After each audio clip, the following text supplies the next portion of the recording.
it's a natural thing for us to put ourselves last. You went through a big breakup and that was one of the pivotal moments in your life. What made it a pivotal moment for you? Mm-hmm. And what was what are the greatest lessons that you took out of that? You're all of a sudden halfway across the world with somebody that you were meant to do this together, but then you kind of find yourself alone. You pick your bags and you kind of leave. And then for me, that was kind of like the realization of, oh shit, I'm on my own here. What do I do? If you put your mind into something and if you repeat it consistently. I can trace back to a few big breakups that it's like really narrows down what you do want. And so therefore, I don't know, it's like there's way less options. I guess so. It's interesting because I think that the problem, I see more and more people being single nowadays.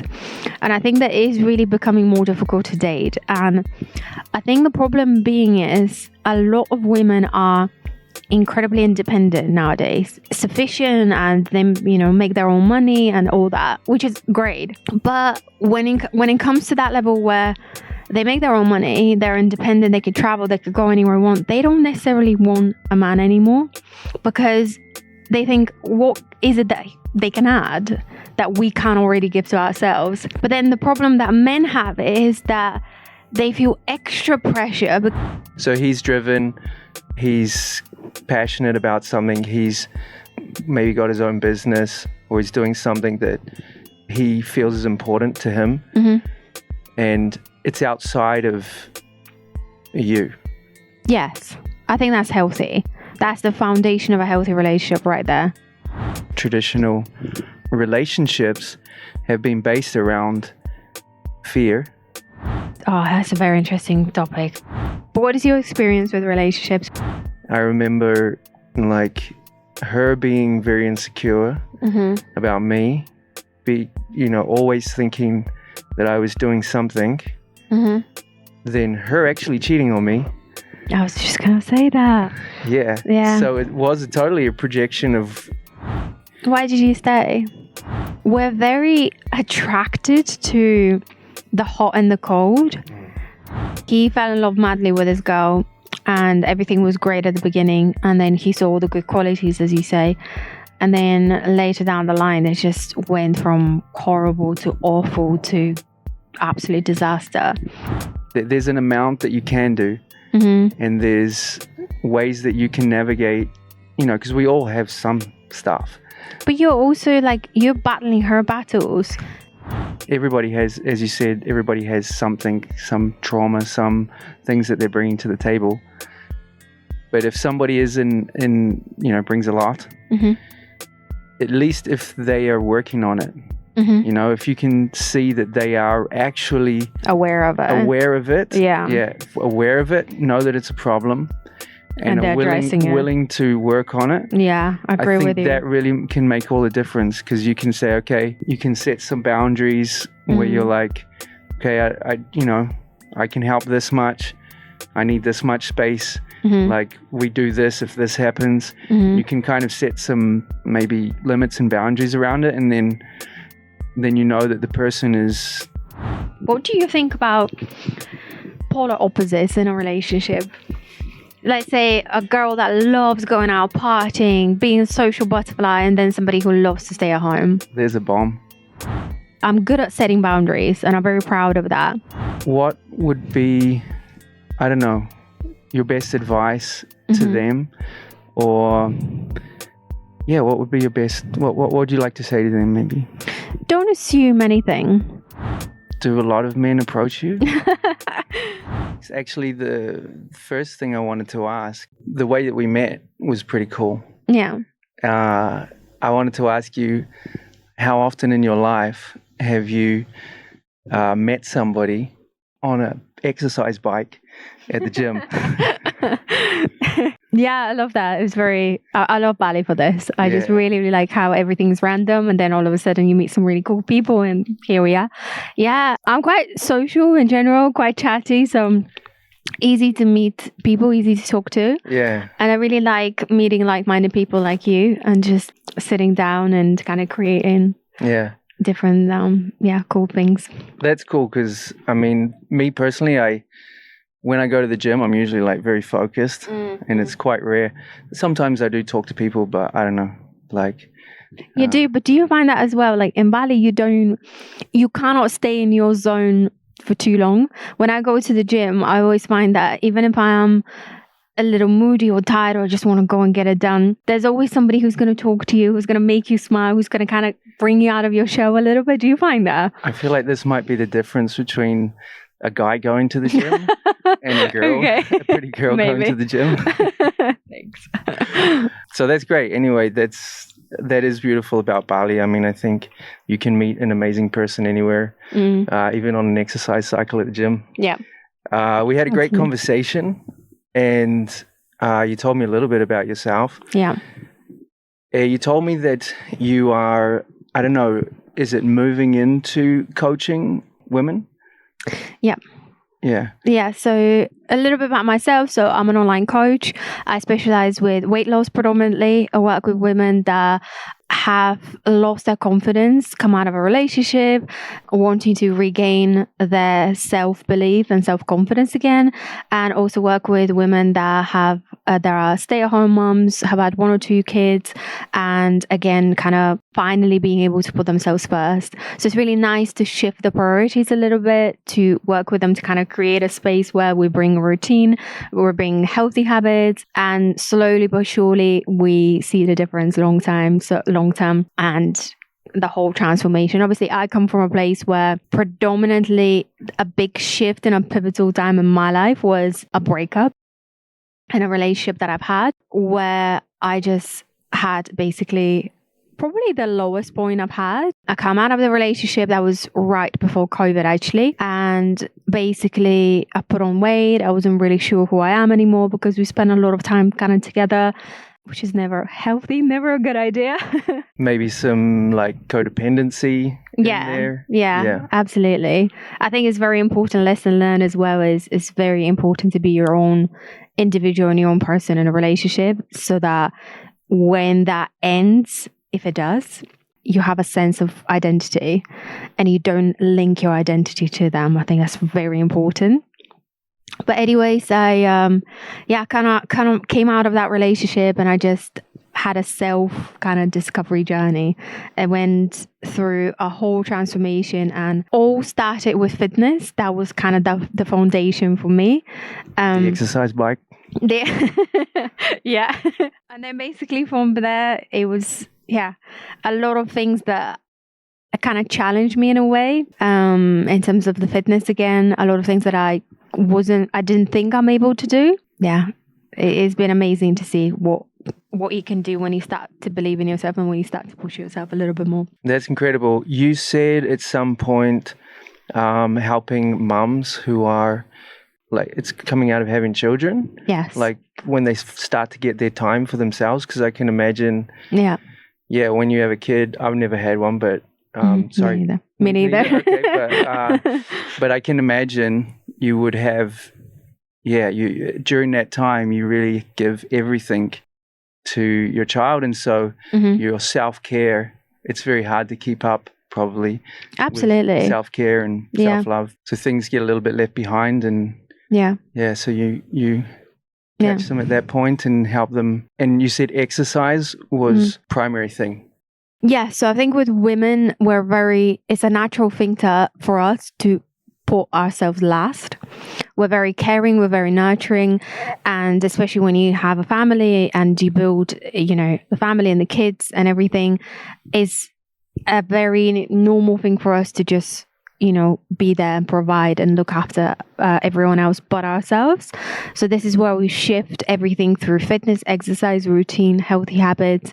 Yeah. And it becomes, I even had a client recently that said that she became an inspiration to her husband because her husband has started to notice the difference in terms of how different she feels, how she is more kind of energetic, and he said to her that he is slightly jealous of the fact that she's found something that gives her that, which I think is a superpower. It's amazing. Yeah, that's incredible. Like I've seen, I don't know, many podcasts of just exercise being the key Yeah. to health in general. So Yeah. to sleep better, to feel better, to think better.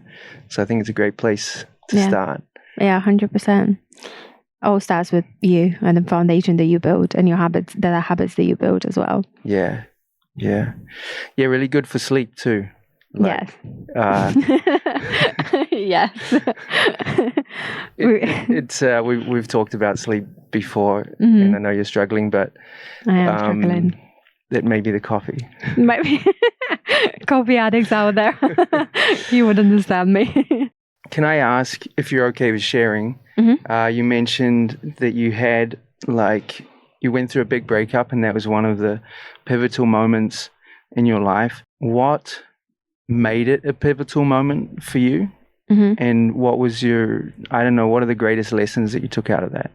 Breakups are always difficult. They're never easy. I find it really hard to talk about breakups. I don't know why. I guess if I have to look at it from a positive point of view, you learn so much about yourself. And I wouldn't be where I am today if I didn't go through the series of breakups and failed, quote unquote, relationships. So yeah, I think so. The biggest breakup that I had was right before COVID, and that changed me to kind of push me to discover who I am, find fitness as a hobby, then turn it into an actual job and a business, which is amazing.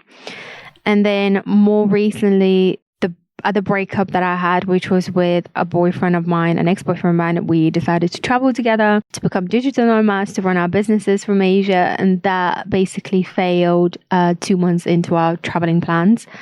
It was, again, at that time, it was very difficult, very, very difficult, because you're all of a sudden halfway across the world with somebody that you were meant to do this together, but then you kind of find yourself alone.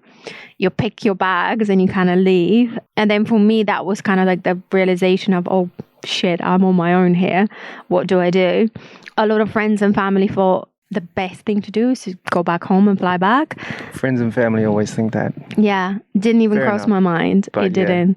I was like, okay, this is the part where it's me, it's my journey. I decide what to do and how to write the story. So I went and traveled. I visited like 10 plus countries in Southeast Asia. And I actually turned it into something very positive. I turned it into, this is what I choose to do now. This is my journey, and this is how I'm going to do this.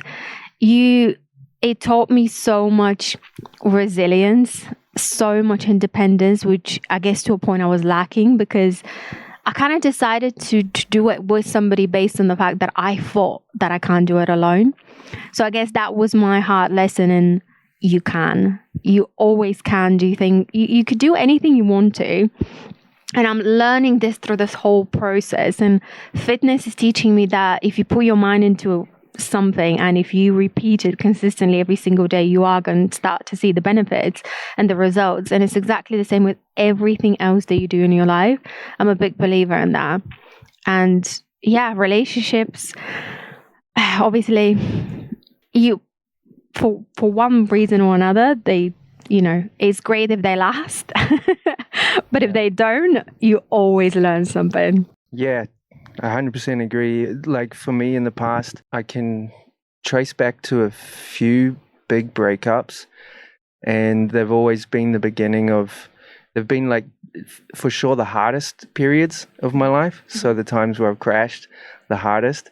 And yeah, it's also very deep wounds of not being good enough for somebody, or just like having a vision of a future and the death of that common shared future, even if it was me who decided to leave, it's still like the death of something, and I think I can relate to it being the hardest time.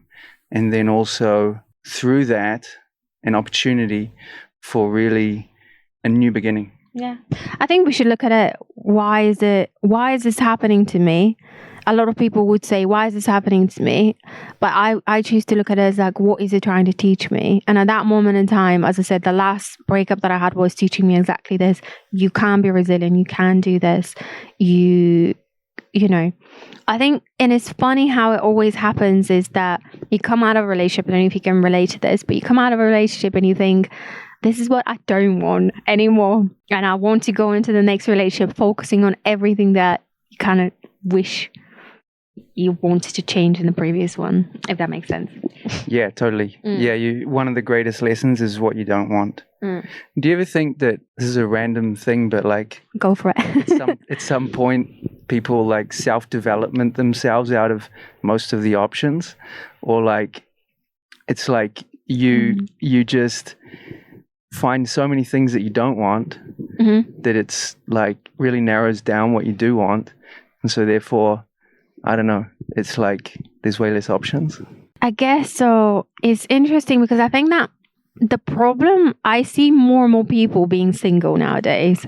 And I think that is really becoming more difficult to date. And I think the problem being is a lot of women are incredibly independent nowadays and sufficient, and then, you know, make their own money and all that, which is great. But when it comes to that level where they make their own money, they're independent, they could travel, they could go anywhere they want, they don't necessarily want a man anymore because they think, what is it that they can add that we can't already give to ourselves? But then the problem that men have is that they feel extra pressure because they have to be very successful. They have to be earning X amount of money because the women nowadays are so independent. So I think that there's this kind of, yeah. So maybe, yeah, that's definitely an interesting point, and there's definitely a divide. Yeah. Like, there's, I think for many reasons, people are not connecting. You know, whether it's that or, for women, there's definitely the dynamic of, there's not the same dynamic as however many years ago. The traditional way where the man is a provider. The women don't need men for that necessarily. But would you say, so what do women need men for? I think one is the confidence that they can be there. They could be the support system, that we have the trust in them that they can show up and be support. And that support doesn't necessarily mean you have to be financial support. It could just be somebody there that we can rely on. And also nowadays, I think it's really important to have your morals right and to be who you say you are. And even going into a relationship, I think you have to be very aware of who you are as a person, have to be very honest with who you are so that you can attract that back into your life. So I guess women would look for somebody who is showing up consistently, being able to be the support system that they need and to rely on. I think that's really, really important. And then if they're sweet and caring and loving, I think they tick a lot more boxes than they would probably give themselves credit to for. Great.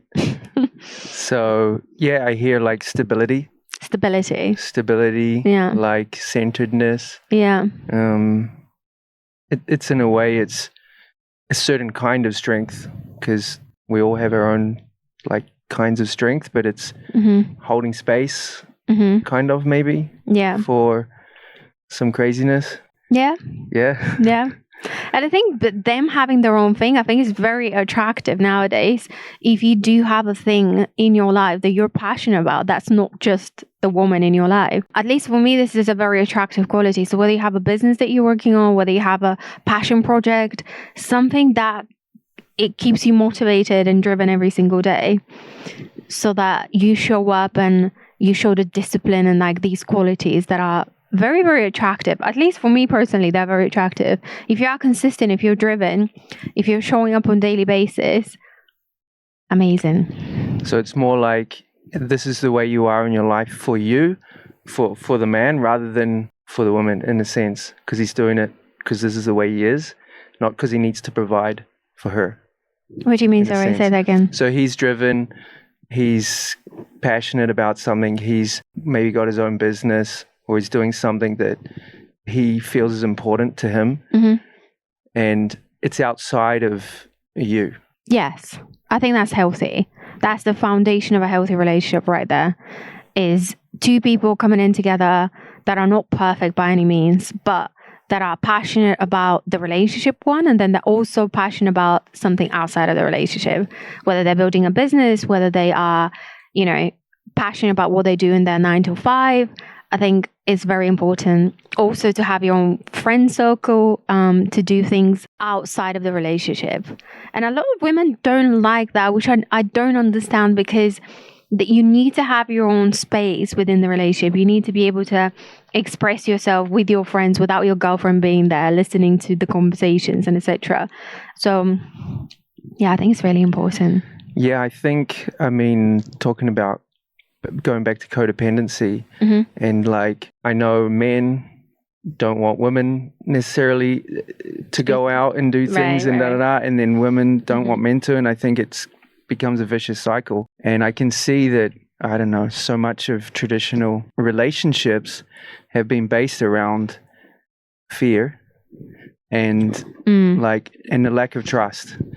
So I don't know, maybe you could speak to what's your feeling about developing trust in that environment. So trust is, that's a very interesting topic to discuss. So I think trust comes from you. I think if you go into a relationship with the idea that they're going to hurt you, cheat, do something bad to you, that will most likely happen. And I think what happens is you would project that onto you would project your own insecurity onto that person. I think obviously pick wisely. We've all had our experiences with party boys and etc. But which is a whole different subject altogether. Fuck boys. Yeah, fuck boys, all of it. Choose wisely, sorry. And then do not project your insecurity onto them. Be happy, content within yourself, so that you do not overthink, you do not put all of your energy into them. I think that's very important. And again, it comes from a place where you have enough things in your life to keep you sustained, to keep you busy, so that you do not obsess and overthink and stalk and whatever. What is he doing, quote unquote? Because it's so much, and I see this with young girls especially. They waste so much time trying to stalk their boyfriends and trying to project the insecurity of they will do this, they will do that. If you think that will happen, you're not in the right relationship to begin with. Yeah, so there's two things. One is trying to choose somebody who you do trust, or you think you could trust, and then kind of having a life. Yeah, but they have to show certain qualities, right? They have to be mature. They have to be a little bit more kind of emotionally intelligent, so that they can show you that they have the right qualities for you to put your trust in them. Because there's nothing worse than going into a relationship thinking, this is going to be a disaster, and they're not emotionally available, etc. Because you will waste a lot of time, and speaking from experience here, you waste so much time trying to change them. Whereas the reality is, if they're not ready for a relationship, or if they want to experience other things and they it's not going to work. Yeah. Choosing somebody, if it's specifically for a relationship, and I guess it's also whatever kind of relationship you're wanting, choosing somebody whose desires are aligned. Yeah, that's the best way to describe it. They want the same thing. Trying to fit a round peg in a square hole. Yeah. Never going to work. No, doesn't work, sadly. Yeah. But what is your experience with relationships? Where do you stand with them? Where do I stand with relationships? Yeah. What do you think your past relationships have taught you? I saw a lot of my, talking on the negative side, I guess, I saw a lot of my insecurities. I definitely had a lot of codependent patterns. So I see this in the past. It's something that I've worked on extensively in the last few years. Yeah, and I see it as an extension of the same insecurities and social anxiety that I struggled with my whole life. and I can see that it's probably the most destructive force, you know. Like I can see it in me. I can see it looking back, like a couple of partners. I remember like her being very insecure about me, always thinking that I was doing something, then her actually cheating on me. I was just going to say that. Yeah. So it was totally a projection of her own self in a way. Absolutely. And then like still being the same towards me. And I stayed in for a while, but it's just so unhealthy. Why did you stay? I think a part of me, well, there was, this feeling of loving somebody. So a part of me was like, okay, I really, on some level, I think she was like... you think that you can love them through their insecurities, but the reality is that... Yeah, I was making that old chestnut mistake, which is pretty much... She had like these dual personalities. So she had like the angel. And when I got the angel, you felt like everything would work out. And then, there was the devil. And that was just hell. So I would get through the hell and be like, I'm definitely out. And then the angel would show up and I would get sucked back into it. And that's pretty much how it went for a while until finally, Isn't that the best way to describe a toxic relationship? Well, it does sound like the epitome of what I guess a toxic relationship would be. I don't know, like... Yeah, I try. How would you describe a toxic relationship? Like, what do you mean when you say toxic? I guess toxic relationship will be exactly that. So having them pulling you in when they want you, but then being the hot and cold, kind of giving you mixed signals, not really sure where you stand.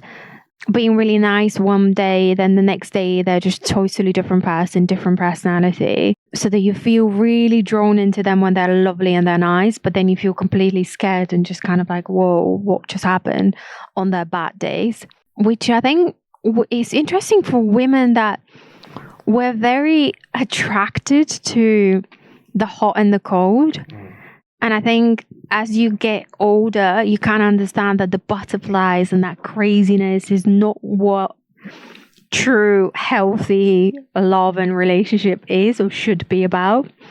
Now, it's really interesting. Now, when I don't feel anything and I'm going into like dates, for example, and I feel like, oh, this has gone really well, and then this and this and that, in my mind, I'm like, there's no red flags. Now and then when I get that feeling of like, okay, I'm calm about this situation, then for me this is the kind of like the green light that I should pursue this. Whereas before, when I was a little bit younger, I'll be like, that's not exciting, there isn't drama, there isn't anything pulling me in, he's not this or that, or maybe I shouldn't, there isn't anything for me to kind of catch on to changing and whatever. So yeah, it's interesting how you kind of change, your perspective changes as you get older, I think. Right. Some experience there of like what that looks like if you continue with it, kind of thing. Like you see early on these, I guess, red flags, as you say, and if you've already been down that track a few times, you're like, I don't want to do that again. I don't want to be on that roller coaster again. No, thank you. Yeah. So, because I want to go back to toxic, because this term, it's something that, I hear a lot, and what I see is like people who are traumatized. Yeah, they're trying to get their needs met in a way. It's like the guy who's doing that stuff. He's, I guess, looking at it from his perspective, he's not to say, not to defend necessarily, but to say if he's doing this, or let's say even my ex-girlfriend, if she's doing this, it's because of traumas in her past, things that are like she's basically being triggered on one day, and she has no way of like dealing with it. She can't handle it.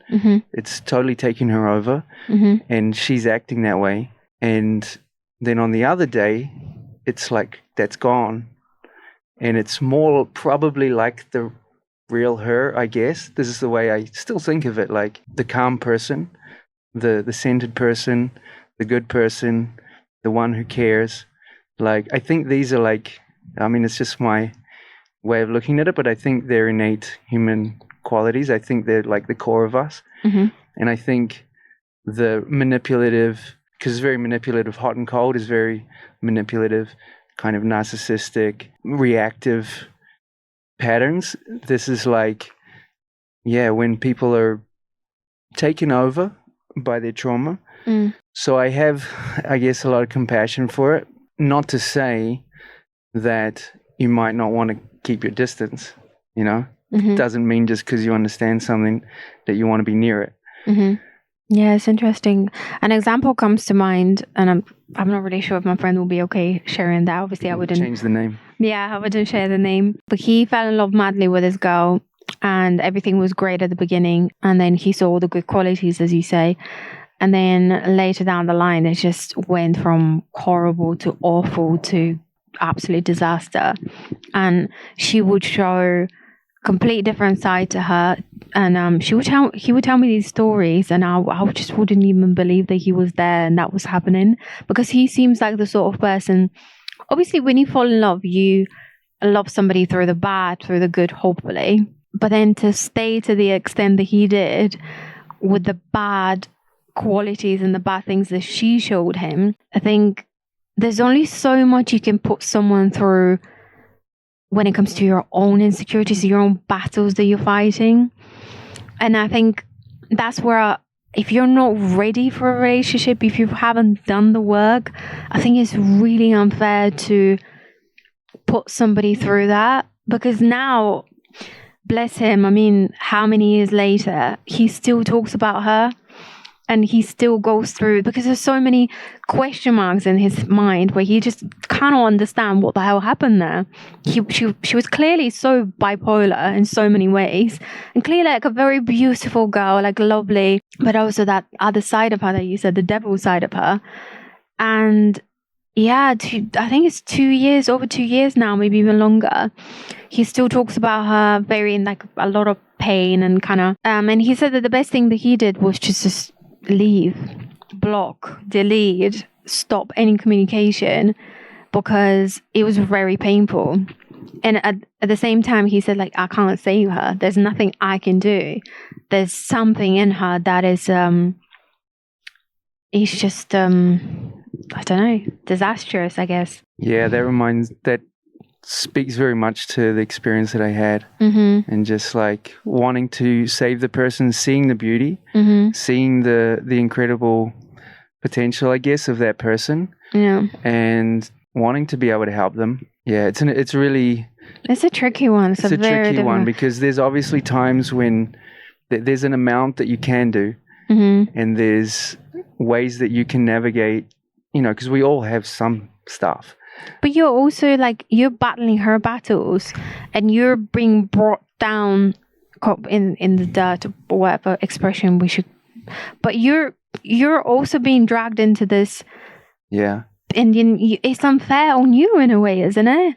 Because if you come into, I completely understand and appreciate that two people come into a relationship and there's a lot of insecurities that are going to be brought up because no one's perfect. And I think this is where my problem comes into, because I feel like nowadays I'm just very picky, and I maybe traumatized in a way, but I just think that you have to do the work. You cannot be selfish enough to think, you know, I have this huge jealousy problem, let's say, but I'm going to a relationship and figure it out anyway. So it doesn't work that way.